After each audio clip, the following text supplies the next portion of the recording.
मौली एक अनाथ और गरीब परिवार की विदेशी लड़की थी जिसे एक हिंदुस्तानी लड़का अपने प्यार के झांसे में फंसाकर इंडिया ले आया और कुछ दिनों बाद ही उसका पैसा लेकर भाग गया। ओह गॉड, ही चीटेड मी। अब मैं कहाँ जाऊंगा? यहाँ तो मैं किसी को नहीं जानता। उसने हमको धोखा दिया। अगर वो मुझे मिल जाए तो मैं उसका मर्डर कर दूं। मौली अकेले बैठकर रो रही थी, तभी वहां से गुजर रहे एक लड़के मनीष ने उससे कहा, अब क्या हुआ? तुम क्यों रो रही हो? मुझे बताओ, क्या मैं तुम्हारी कोई हेल्प कर सकता हूँ? मौली ने उसे सारी बात बताई कि कैसे एक लड़का उसे धोखे से इंडिया ले आया और उसके सारे पैसे लेकर उसे धोखा देकर भाग गया। ओह, सो सैड। अब वैसे तुम चाहो तो मेरी कंपनी में काम कर सकती हो। मेरी कंपनी में बहुत से लोग काम करते हैं। तुम अच्छे पैसे भी कमा लोगी और साथ में रहने की जगह भी तुम्हें मिलेगी। ओके। मनीष उसे अपने साथ ले आया और उसे नौकरी के साथ साथ रहने के लिए सर्वेंट रूम भी दिया। मौली जल्दी सारा काम सीख गई। मनीष भी उसके काम से बड़ा ही खुश हुआ। मौली अच्छे से अपना काम करने लगी। उसे वहां काम करते हुए 1 साल हो गया और उसकी वजह से कंपनी को अच्छा खासा मुनाफा हुआ। साथ में काम करते करते मौली और मनीष एक दूसरे के काफी करीब आ गए और एक दिन मनीष ने मौली को शादी के लिए प्रपोज कर दिया। इस 1 साल में मौली मेरा तो तुम्हारे बिना रह पाना भी मुश्किल है। क्या तुम हमेशा हमेशा के लिए मेरी जिंदगी का हिस्सा बनोगी? Will you marry me? Marry? तुम अच्छे से जानते हो ना मनीष, मैं एक अनाथ हूँ और ऊपर से गरीब भी। मुझे इन सब बातों से कोई फर्क नहीं पड़ता मौली। मैं बस इतना जानता हूं कि तुम मेरी जिंदगी और इस कंपनी की मालकिन हो। और रही बात घर की, तो वो इतना बड़ा है कि तुम सोच भी नहीं सकती। पूरे 100 रूम्स हैं मेरे घर में। इसके बाद मनीष उसे ब्याह कर अपने घर ले आया, जहां उसकी माँ कमला उससे कहती है, अरे मनीष बेटा, ये तुम किस परकटी को उठा लाए? माँ, ये तुम्हारी बहू है और मैं इससे प्यार करता हूँ।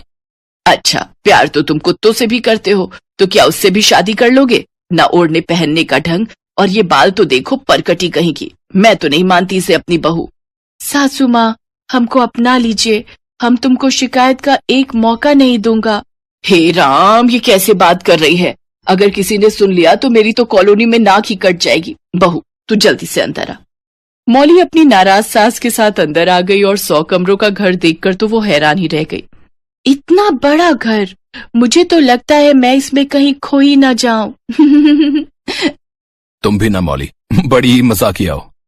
अगले दिन कमला मौली को आवाज देते हुए कहती है, अरे बहू उठो, आज तुम्हारा पहला दिन है। इंडिया में इतनी देर तक नहीं सोते। उठो और जल्दी से कुछ मीठा बनाओ। जी जी सासू मॉम, मैं अभी नहा के आया। आया? हे राम, मेरे तो करम ही फूट गए जो ये आया और जाया वाली बहू मिल गई। मौली नहाकर बाहर आती है तो उसकी सास उसकी मदद करते हुए उससे हलवा बनवाती है। इसके बाद उसकी सास उससे कहती है, ये ले जा ये हलवा और अपने पति को भी चखा दे, और ये चाय भी ले जा। मनीष को सुबह उठते ही गरम चाय चाहिए होती है।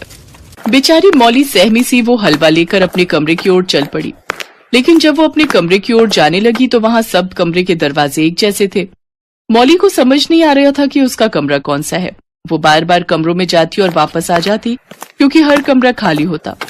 अंत में जो कमरा बचा था वो उसका कमरा था, लेकिन तब तक उसका हलवा और चाय ठंडी हो चुकी थी।